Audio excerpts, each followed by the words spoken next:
Hey guys, what's up? So, gising pa ako guys. Naidlip lang ako ng konti.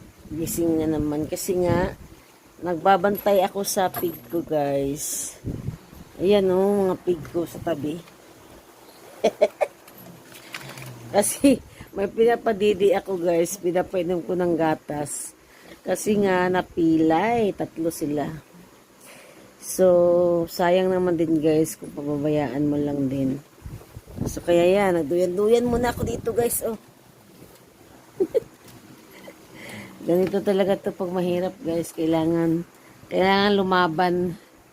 So, yan lang guys. Nakatulog kasi ako kanina, tapos, paidlip-idlip lang, ganun.